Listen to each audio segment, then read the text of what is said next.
Hello and welcome to Ukraine in Flames, a special project brought to you by Ukraine Crisis Media-Center, Ukrainian Catholic University's Analytical Center, and NGO Euroatlantic Course.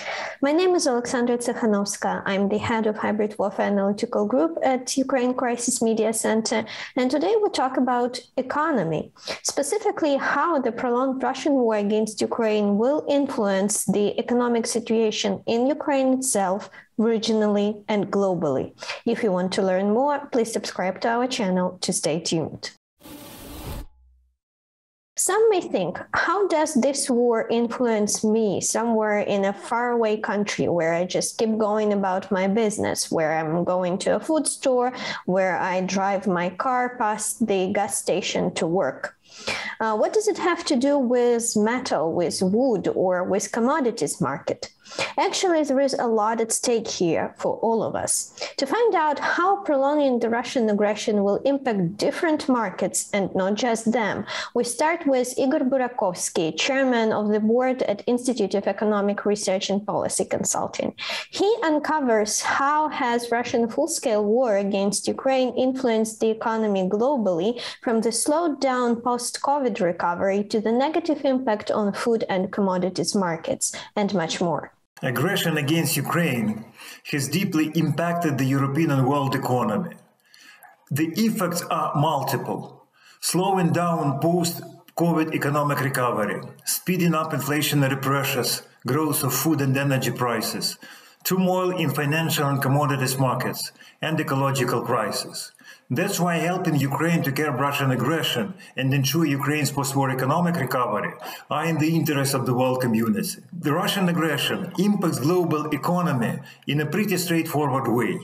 The war distracts attention of international institutions, national governments and civil society activists from traditional problems and diverts human, technical and financial resources from developments to military and military-related needs. For example, since the conflict began, millions of Ukrainians have fled Ukraine into neighboring nations. This is the largest mass migration in Europe since World War II. Accommodating the sudden arrival of a large number of newcomers is a tough challenge for the host governments. Another example shows how it works in terms of reduction of food supply and growth of food prices. Statistics shows that Russia and Ukraine together account for a quarter of world wheat exports and fifth of corn sales. In recent years, nearly half of Ukraine's wheat exports have gone to the Northern Africa and the Middle East. The many governments in the region have traditionally subsidized food purchases for millions of their citizens. Today, there is a real danger that the world's wheat supply to the region will interrupt due to war. First, currently, Ukraine is unable to export grain as Russia effectively blocks Ukrainian seaports and sea routes. Secondly, the war endangers Ukraine's ability to plant crops for next year. In practical terms, it means that food prices will grow. This growth will translate in a rather sharp rise of the cost of these subsidies for governments already reeling from the costs of COVID-19. The war in Ukraine has profound negative impact on current and future climate policy. Why?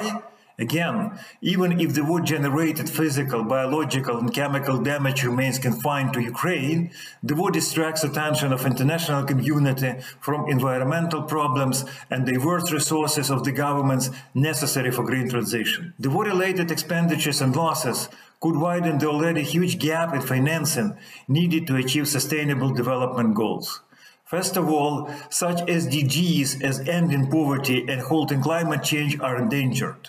External financial resources for development are decreasing, and this process is especially detrimental to low-income and middle-income countries. The conclusion is straightforward. Ukrainian economic resilience is a key prerequisite of European and world economic resilience. That's why helping Ukraine to curb Russian aggression and ensure Ukraine's post-war economic recovery are in the interest of the world community. Having realized that the Russian war will have a profound effect on different sectors of economy worldwide, many of us may expect to see these drastic results immediately.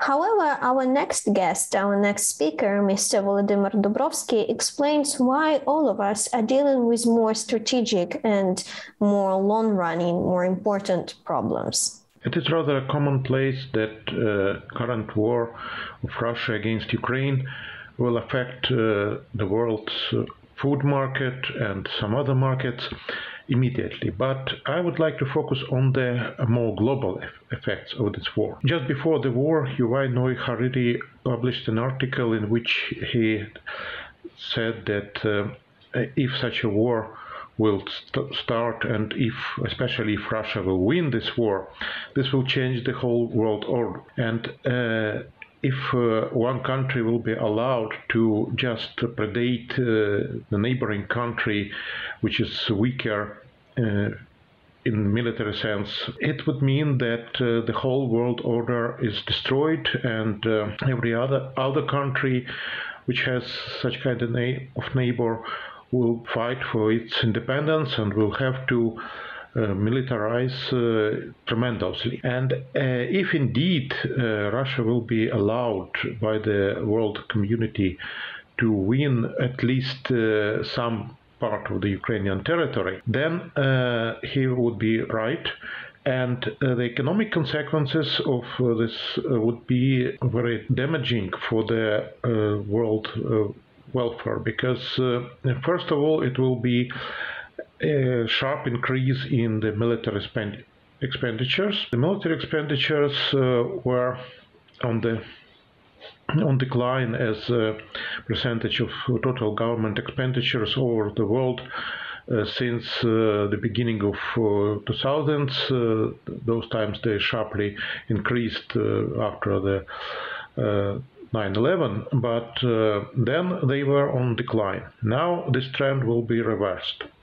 Also, many countries that have conflicts with nuclear powers will have to develop their own nuclear weapons, which is also very much expensive and very much destroying for the destructive for their economies.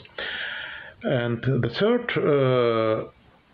the globalization that brought so much of the world's GDP growth in the last 80 years would be partly reversed. The country will be instantly threatened by possible disruption in the supply chains, and so they will have to localize any more or less vital important products at their territories, not limited to the military products, but also other important products. And this will, of course, decrease in the gains from trade that the world enjoyed over the last 78 years. But the world is not doomed for it. Actually, such kind of aggression happened in 1991 when Iraq captured Kuwait and was punished for it.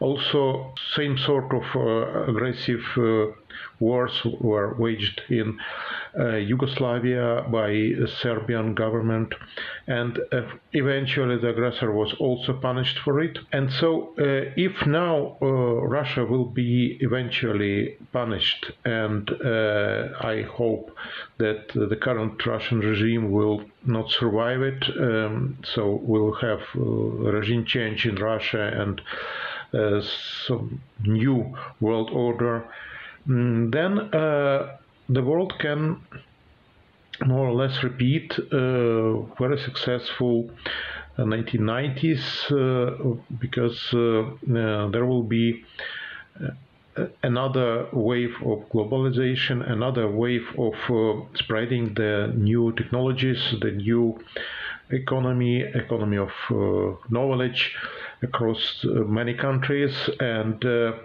so it will be a safer world without one of the main aggressor of the last 30 or even again 70 years.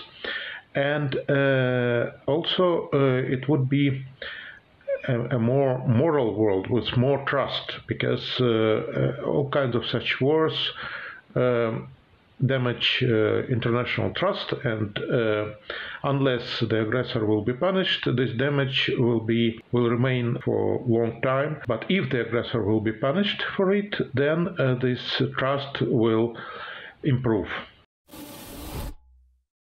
To take matters further, we will be discussing global inflation rates, wood market, flows of different metals necessary not just for the heavy industries, and other issues. Valerii Pekar, a professor of Kyiv-Mohyla Business School, helps us to understand the unfolding economic situation in the world. Let's welcome him. Russian-Ukrainian war is not a local conflict. This will affect the whole world economy in several aspects.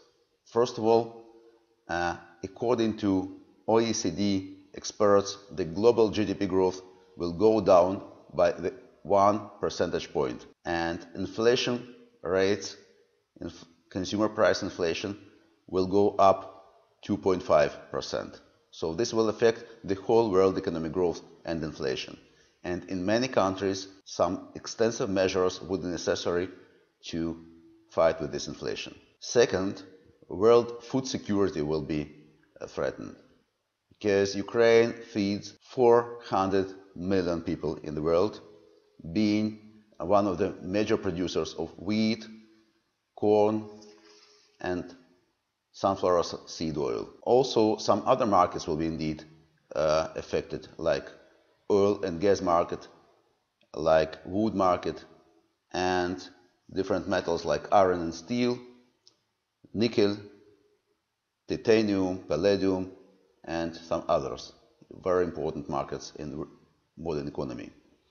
Third, indeed, world energy balance will be shocked because of international sanctions imposed to Russia. And logistic chains are broken in many aspects. Also, the very important part of the problem is migration. Currently, 5.6 million people, according to United Nations data, left Ukraine. Indeed, they seek more jobs than subsidies, but anyway, this is a huge inflation, and please don't forget that migration crisis in Europe was one of the targets of Putin's aggression. Coming back to food security, I would like to say that there are many countries in the world, first of all in the Middle East and Asia, which depend on the critical imports from Ukraine and Russia, like Egypt, for example, which imports 80% of its wheat from Ukraine and Russia, Indonesia, and some other countries across these regions. So we have great challenges to world economic growth and inflation, to global food security and energy security, to some specific commodities markets, which will continue to slow down economic growth in many regions from Southern Asia to Latin America and more. And we have a migration crisis, and we have no ideas for the moment how this food security shock will affect possible migration from the Middle East to Europe, and how this new wave of Middle East and Northern Africa migration will affect European security. You've been watching to the special project Ukraine in Flames, delivered to you by Ukraine Crisis Media Center, Ukrainian Catholic University's Analytical Center, and NGO Euroatlantic Course. It becomes increasingly evident that the Russian war against Ukraine is not just some sort of a local problem, it's a global issue, and the global community cannot ignore it. It did not just undermine the entire post-World War II security system, it has profound and severe influence on economy worldwide. The only way to restore and protect economic security is to support Ukraine in its fight against the aggressor, knowing that Russia won't stop in Ukraine unless it is stopped. stopped doesn't give any of us another choice, no matter how far away from the epicenter of the events we may be. In the description to this video, you can find information on how you personally can help Ukraine in the face of Russian aggression. And if you find our work useful, please like and share this video, and don't forget to subscribe to our channel. When you do that, remember that everything is going to be Ukraine.